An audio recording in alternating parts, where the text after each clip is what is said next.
প্রাথমিকের 2 লক্ষ শিক্ষার্থীকে বিনামূল্যে স্কুল ড্রেস বিতরণ করা হবে জানিয়েছেন প্রধানমন্ত্রী। চলতি অর্থবছর থেকে শুরু হবে এই উদ্যোগ।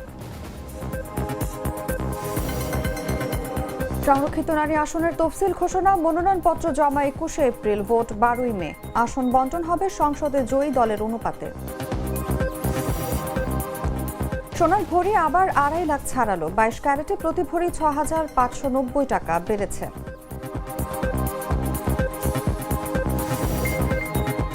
যুদ্ধবিরতির ঘোষণায় বিশ্ববাজারে কমেছে তেলের দাম। ব্রেন্ট ক্রুড 13.6% ও মার্কিন অপরিশোধিত তেল কমে নেমেছে 14.3%। এবং এশিয়া কাপের মতো টুর্নামেন্ট আয়োজনের ভাবনা আফ্রিকার ক্রিকেটে, সময়সূচি নির্ভর করবে দক্ষিণ আফ্রিকা দলের উপর।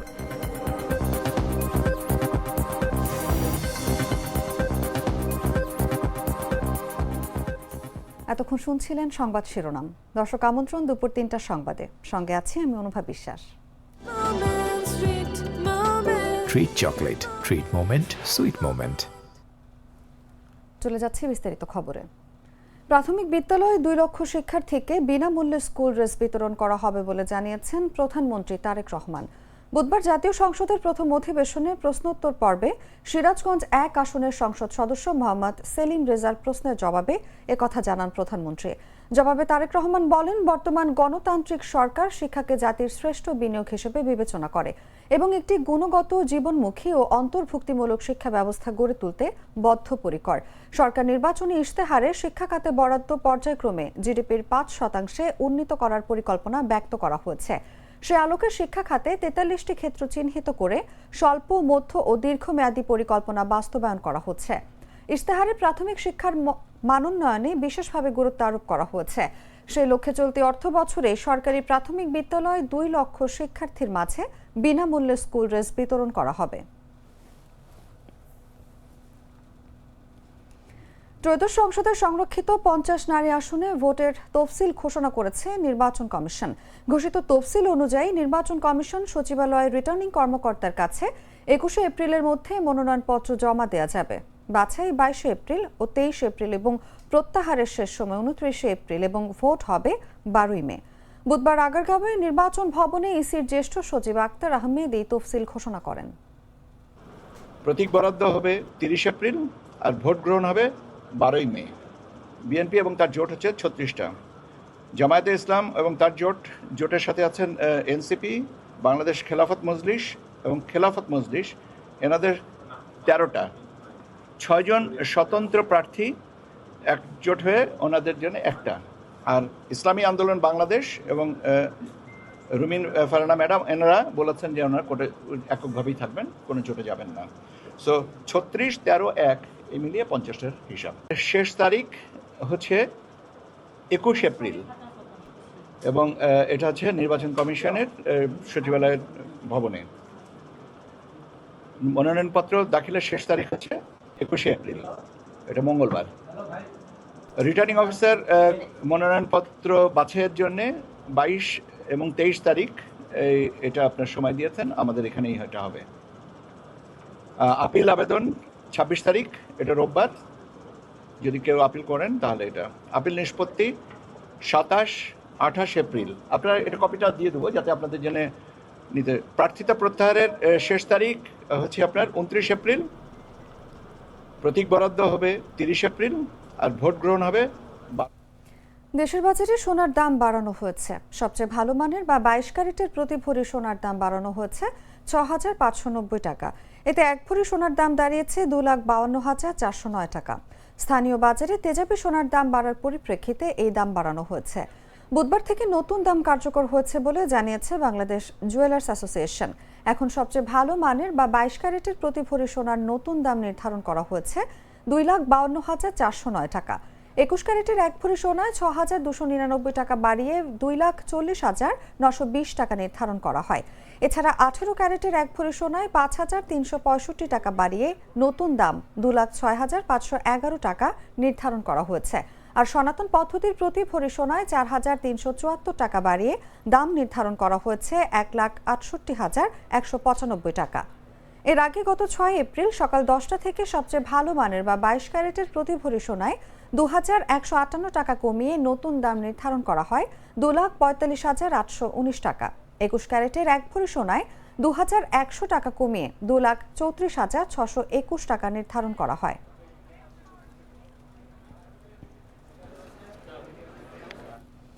ইসলামী বিশ্ববিদ্যালয়ের নবনির্মিত ছাত্র হল 1-এর দ্বিতীয় তলায় অনুমোদনহীন মার্বেল টাইলস স্থাপনের ঘটনা ঘটেছে। বিষয়টি উত্থাপিত হওয়ার পর সংশ্লিষ্ট ঠিকাদারি প্রতিষ্ঠান পরিবর্তনের আশ্বাস দিয়েছে। তবে শিক্ষার্থী ও শিক্ষকরা উদ্বেগ প্রকাশ করেছেন। সাইট পরিদর্শনে দেখা গেছে লিফটের সামনের দেয়ালে টাইলস লাগানো হলেও সাময়িকভাবে কাজ বন্ধ থাকায় হল হস্তান্তর বিলম্বিত হচ্ছে। ইলেকট্রনিক সাইটও চালু হয়নি। আলফিক অ্যান্ড ল বিভাগের শিক্ষার্থী মাসুদ হোসেন জানান, অননুমোদিত টাইলস শিক্ষার্থীদের জন্য ঝুঁকি তৈরি করতে পারে।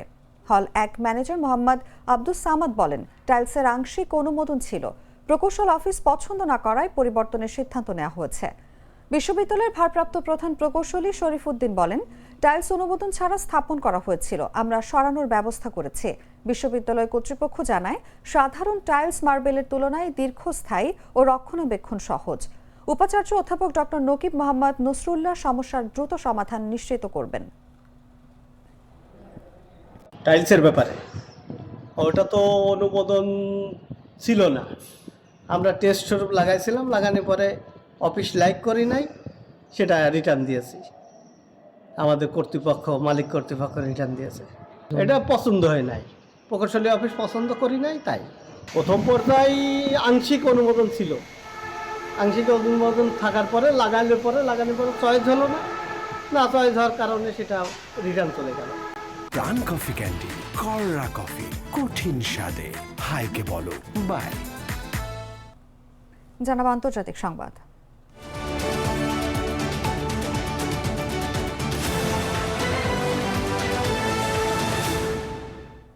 চল্লিশ দিনের টানা সংঘাতের পর ইরান, যুক্তরাষ্ট্র ও ইসরায়েল 2 সপ্তাহের যুদ্ধবিরতিতে সম্মত হয়েছে। ইরান তাদের 10 দফা প্রস্তাবের উপর ভিত্তি করে সমঝোতা কার্যকর হওয়ার দাবি করেছে, যা অঞ্চল জুড়ে শান্তি ও হরমুজ প্রণালীর নিয়ন্ত্রণ নিশ্চিত করার শর্ত রেখেছে। তদুপরি অর্থনৈতিক নিষেধাজ্ঞা তুলে নেওয়া, জব্দকৃত সম্পদ ফেরত দেয়া এবং ক্ষতিপূরণ প্রদানের বিষয়ও প্রস্তাবে আছে। যুক্তরাষ্ট্র ও ইসরায়েলও যুদ্ধবিরতিতে স্বীকৃতি দিয়েছে, তবে লেবাননের ক্ষেত্রে শর্তাবলী নিয়ে বিভ্রান্তি রয়ে গেছে। এই পরিস্থিতিতে যুদ্ধবিরতি কি স্থায়ী শান্তি সূচনা নাকি কেবল সাময়িক বিরতি, তা আন্তর্জাতিক মঞ্চে আলোচনার বিষয় হয়ে দাঁড়িয়েছে। বিস্তারিত জাগো ডেস্ক রিপোর্টে। 40 দিনের টানা সংঘাত, একের পর এক হামলা, শেষমেশ এক নাটকীয় মোড়। ইরান, যুক্তরাষ্ট্র ও ইসরায়েল অবশেষে যুদ্ধবিরতিতে সম্মত হয়েছে। তবে এই যুদ্ধবিরতি ঘিরে তৈরি হয়েছে নতুন প্রশ্ন। এটি কি সত্যিকারের শান্তির সূচনা নাকি আরও বড় কিছুর আগামী ইঙ্গিত? প্রায় 1.5 মাসের এই সংঘাত শেষে ইরানের জাতীয় নিরাপত্তা কাউন্সিল দাবি করেছে শত্রুপক্ষ স্পষ্টভাবে পরাজিত হয়েছে এবং তাদের শর্ত মেনে যুদ্ধবিরতি কার্যকর হয়েছে। ইরানের পক্ষ থেকে দেয়া 10 দফা প্রস্তাবই এখনই সমঝোতার কেন্দ্রবিন্দু। প্রস্তাবে বলা হয়েছে, ইরাক, লেবানন ও ইয়েমেনে সব ধরনের যুদ্ধ বন্ধ করতে হবে, ইরানের বিরুদ্ধে যে কোনো সামরিক আগ্রাসন স্থায়ীভাবে বন্ধ রাখতে হবে এবং পুরো অঞ্চলের সংঘাতের অবসান ঘটাতে হবে। পাশাপাশি কৌশলগতভাবে গুরুত্বপূর্ণ হরমুজ প্রণালীর উপর ইরানের নিয়ন্ত্রণ বজায় রাখার কথাও স্পষ্টভাবে উল্লেখ করা হয়েছে, যদিও সেখানে আন্তর্জাতিক নৌ চলাচলের নিরাপত্তা নিশ্চিত করতে আলাদা প্রোটোকল গঠনের কথাও বলা হয়েছে। এছাড়া ইরানের দাবি অনুযায়ী তাদের উপর থেকে সব ধরনের অর্থনৈতিক নিষেধাজ্ঞা তুলে নিতে হবে, বিদেশে থাকা জব্দকৃত সম্পদ ফেরত দিতে হবে এবং যুদ্ধের ক্ষয়ক্ষতির জন্য পূর্ণ ক্ষতিপূরণ দিতে হবে। সবচেয়ে আলোচিত বিষয় হলো ইরানের পারমাণবিক সমৃদ্ধকরণ কর্মসূচিকে স্বীকৃতি দেওয়ার শর্ত, যা আন্তর্জাতিক অঙ্গনে নতুন করে বিতর্ক তৈরি করেছে। অন্যদিকে যুক্তরাষ্ট্রের প্রেসিডেন্ট ডোনাল্ড ট্রাম্পের যুদ্ধবিরতির সিদ্ধান্তকে সমর্থন জানিয়েছেন ইসরায়েলের প্রধানমন্ত্রী বেঞ্জামিন নেতানিয়াহু। তবে তিনি স্পষ্ট করে দিয়েছেন, এই যুদ্ধবিরতি লেবাননের ক্ষেত্রে প্রযোজ্য নয়। ইসরায়েলের সূত্র বলছে, তারা 2 সপ্তাহের জন্য ইরানের বিরুদ্ধে হামলা স্থগিত রাখতে রাজি হয়েছে, তবে শর্ত হিসেবে ইরানকে অবিলম্বে হরমুজ প্রণালী খুলে দিতে হবে এবং যুক্তরাষ্ট্র, ইসরায়েল ও অঞ্চলের দেশগুলোর বিরুদ্ধে সব ধরনের হামলা বন্ধ করতে হবে। এদিকে পাকিস্তানের প্রধানমন্ত্রী শেহবাজ শরীফ দাবি করেছেন, এই যুদ্ধবিরতি লেবানন সহ পুরো অঞ্চলের জন্যই প্রযোজ্য। ফলে চুক্তির বাস্তবতা ও কার্যকারিতা নিয়ে তৈরি হয়েছে স্পষ্ট বিভ্রান্তি ও অনিশ্চয়তা। সব মিলিয়ে ইরান এই যুদ্ধকে তাদের ঐতিহাসিক বিজয় হিসেবে তুলে ধরছে, আর যুক্তরাষ্ট্র এটিকে দেখছে কৌশলগত বিরতি হিসেবে। এখন দেখার বিষয়, এই যুদ্ধবিরতি মধ্যপ্রাচ্যে স্থায়ী শান্তি বয়ে আনবে, নাকি এটি কেবল নতুন এক সংঘাতের আগে সাময়িক বিরতি হয়ে থাকবে। নিউজ ডেস্ক, জাগো নিউজ। যুক্তরাষ্ট্র ও ইরানের মধ্যে 2 সপ্তাহের যুদ্ধবিরতির ঘোষণা আসার পর ইরাকের রাজধানী বাগদাদে উচ্চাপনের ছবি পাওয়া গেছে। সংঘর্ষ বন্ধের এই পদক্ষেপে আন্তর্জাতিক বাজারে ইতিবাচক প্রভাব পড়েছে। জাতিসংঘের মহাসচিব অ্যান্টোনিও গুতেরেস এই যুদ্ধবিরতিকে স্বাগত জানিয়েছেন এবং সব পক্ষকে আন্তর্জাতিক আইন মেনে চলার আহ্বান জানিয়েছেন। বেসামরিক মানুষের জীবন রক্ষা ও মানবিক দুর্ভোগ কমানোর তাগিদ দেওয়া হয়েছে। তবে যুদ্ধবিরতির স্থায়িত্ব নিয়ে সতর্ক দৃষ্টিতে পরিস্থিতি পর্যবেক্ষণ করা হচ্ছে। বিস্তারিত জাগো ডেস্ক রিপোর্টে। যুক্তরাষ্ট্র ও ইরানের মধ্যে 2 সপ্তাহের যুদ্ধবিরতির ঘোষণা আসার পর ইরাকের রাজধানী বাগদাদে উদযাপনের খবর পাওয়া গেছে। যুদ্ধ চলাকালে ইরানপন্থী সশস্ত্র গোষ্ঠী এবং মার্কিন বাহিনীর পারস্পরিক হামলার কারণে ইরাক সরাসরি সংঘাতে জড়িয়ে পড়ে। মঙ্গলবার রাতে যুদ্ধবিরতির ঘোষণা দেওয়ার ঠিক আগে ইরাকি কর্মকর্তারা জানান, দেশজুড়ে হামলায় অন্তত 7 জন নিহত হয়েছেন, যার মধ্যে 2 শিশু রয়েছে। ইরান ও যুক্তরাষ্ট্রের মধ্যে যুদ্ধবিরতির ঘোষণার পর আন্তর্জাতিক বাজারে ইতিবাচক প্রভাব পড়েছে। এর মধ্যে তেলের দাম কমেছে এবং শেয়ার বাজারে উত্থান দেখা গেছে। ইকোনমিস্ট ইন্টেলিজেন্স ইউনিটের বিশ্লেষক অ্যালেক্স বলেন, বাজারে স্বস্তি ফিরলেও যুদ্ধবিরতি কতটা টেকসই হবে তা নিয়ে এখনও অনিশ্চয়তা রয়েছে। এদিকে জাতিসংঘ মহাসচিব অ্যান্টোনিও গুতেরেস যুক্তরাষ্ট্র ও ইরানের মধ্যে ঘোষিত 2 সপ্তাহের যুদ্ধবিরতিকে স্বাগত জানিয়েছেন। জাতিসংঘের মুখপাত্র এক বিবৃতিতে জানান, মহাসচিব সব পক্ষকে আন্তর্জাতিক আইন মেনে চলা এবং যুদ্ধবিরতির শর্তগুলো পালন করার আহ্বান জানিয়েছেন, যাতে এই পদক্ষেপটি ভবিষ্যতে একটি স্থায়ী ও ব্যাপক শান্তির পথ তৈরি করতে পারে। তিনি আরো বলেন, বেসামরিক মানুষের জীবন রক্ষা এবং মানবিক দুর্ভোগ কমাতে শত্রুতা অবসান জরুরি। They can turn a blind eye to international human rights conventions or the decisions of international courts. এছাড়া জাতিসংঘ মহাসচিবের ব্যক্তিগত দূত বর্তমানে ওই অঞ্চলে অবস্থান করছেন এবং স্থায়ী শান্তি প্রতিষ্ঠার প্রচেষ্টায় সহায়তা করছেন বলে নিশ্চিত করা হয়েছে। এই যুদ্ধবিরতিকে ঘিরে আন্তর্জাতিক মহলে স্বস্তি দেখা গেলেও এর স্থায়িত্ব ও বাস্তবায়ন নিয়ে এখনও সতর্ক দৃষ্টিতে পরিস্থিতি পর্যবেক্ষণ করা হচ্ছে।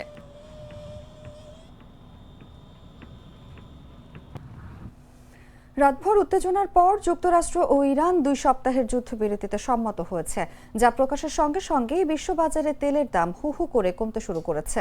পাকিস্তানের প্রধানমন্ত্রী শাহবাজ শরীফ মধ্যস্থতা করেছেন এবং ইরান হরমুজ প্রণালী আন্তর্জাতিক জাহাজ চলাচলের জন্য খুলে দিতে রাজি হয়েছে। যুক্তরাষ্ট্র ও ইরান উভয়ই এটিকে বড় বিজয় হিসেবে দেখছে। তবে 2 দেশের বক্তব্যে কৌশলগত পার্থক্য রয়েছে। বিশেষজ্ঞরা বলছেন, দাম পুরোপুরি আগের অবস্থায় ফিরবে না। বিস্তারিত জাগো ডেস্ক রিপোর্টে। ইরান ও যুক্তরাষ্ট্রের মধ্যে যুদ্ধবিরতির ঘোষণার পর আন্তর্জাতিক বাজারে ইতিবাচক প্রভাব পড়েছে। এর মধ্যে তেলের দাম কমেছে এবং শেয়ার বাজারে উত্থান দেখা গেছে। ইকোনমিস্ট ইন্টেলিজেন্স ইউনিটের বিশ্লেষক অ্যালেক্স বলেন, বাজারে স্বস্তি ফিরলেও যুদ্ধবিরতি কতটা টেকসই হবে তা নিয়ে এখনও অনিশ্চয়তা রয়েছে। তিনি বলেন, এই যুদ্ধবিরতি কার্যকর থাকবে কিনা তা বোঝার জন্য ইসরায়েল, ইরান এবং সংশ্লিষ্ট অন্যান্য পক্ষের পদক্ষেপগুলো নজরে রাখা খুব গুরুত্বপূর্ণ। তিনি আরও বলেন, আলোচনায় বড় ধরনের ব্যবধান রয়েছে, তাই বাজার এখনও অপেক্ষা করে দেখার অবস্থায় রয়েছে। রয়টার্সের তথ্য অনুযায়ী যুদ্ধবিরতির খবরে মার্কিন অপরিশোধিত তেলের দাম প্রায় 16% কমে ব্যারেল প্রতি $94.59 নেমে এসেছে। একইভাবে ব্রেন্ট ক্রুডের দামও প্রায় 15% কমে $92.35 দাঁড়িয়েছে।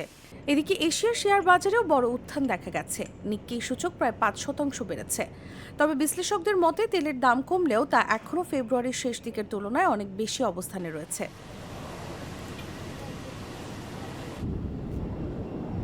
দুধার চকলেটে একাকার হয়ে ওঠা প্রাণ লেয়ার সম্পর্কের মিষ্টি ম্যাজিক। সংবাদ শেষ করব খেলার খবর জানিয়ে।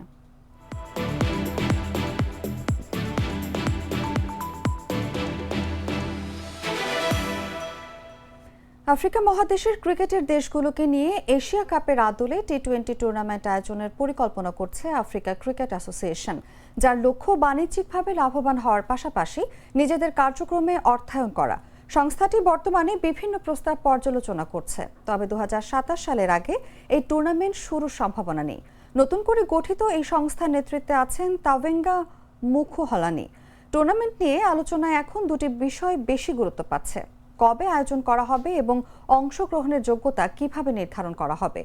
টুর্নামেন্টের সময়সূচি অনেকটাই নির্ভর করছে দক্ষিণ আফ্রিকা জাতীয় ক্রিকেট দলের উপর, যারা আফ্রিকার সবচেয়ে ব্যস্ত দল। তারা নতুন এফটিপি অনুযায়ী নিজেদের সময়সূচি ঠিক করবে। সূত্র জানিয়েছে, দক্ষিণ আফ্রিকা ক্রিকেট মূলত এই ধারণার পক্ষে থাকলেও নিজেদের ব্যস্ত সূচির কারণে এখনই চূড়ান্ত সিদ্ধান্ত নিতে পারছে না। সেপ্টেম্বর থেকে ফেব্রুয়ারির 27 পর্যন্ত তাদের টানা ব্যস্ততা থাকবে। এদিকে জিম্বাবুয়ে ও দক্ষিণ আফ্রিকা একটি ত্রিদেশীয় সিরিজ আয়োজনের পরিকল্পনা করছে, যেখানে নামিবিয়াও থাকার সম্ভাবনা রয়েছে। ভিক্টোরিয়া ফলসের নতুন স্টেডিয়াম উদ্বোধন উপলক্ষে এই সিরিজ আয়োজন হতে পারে এবং এটি সম্ভাব্য আফ্রিকা কাপের প্রস্তুতি হিসেবে কাজ করবে। চলতি বছরের আগস্টে সিরিজটি অনুষ্ঠিত হতে পারে এবং ওয়ানডে বিশ্বকাপকে সামনে রেখে সেটি ওয়ানডে ফরম্যাটে খেলা হতে পারে। এর আয় থেকে কিছু অংশ আফ্রিকান ক্রিকেট অ্যাসোসিয়েশনের তহবিলে যোগ হবে। সাম্প্রতিক সময়ে দক্ষিণ আফ্রিকা, জিম্বাবুয়ে ও নামিবিয়ার মধ্যে ক্রিকেট সহযোগিতা বেড়েছে।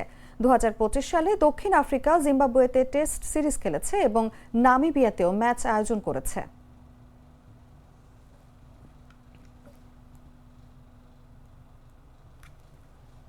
সংবাদ শেষ করার আগে শিরোনামগুলো জানিয়ে দিচ্ছি আরো একবার।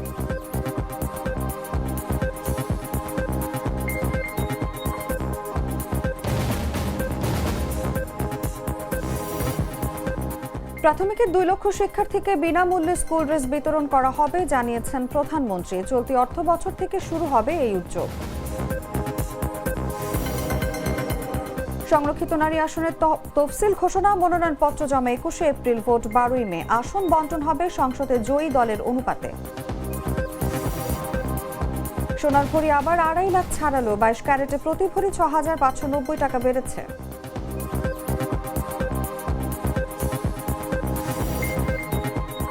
যুদ্ধবিরতির ঘোষণায় বিশ্ববাজারে কমেছে তেলের দাম। ব্রেন্ট ক্রুড 13.6% ও মার্কিন অপরিশোধিত তেল কমে নেমেছে 14.3%। এবং এশিয়া কাপের মতো টুর্নামেন্ট আয়োজনের ভাবনা আফ্রিকার ক্রিকেটে সময়সূচি নির্ভর করবে দক্ষিণ আফ্রিকা দলের উপর।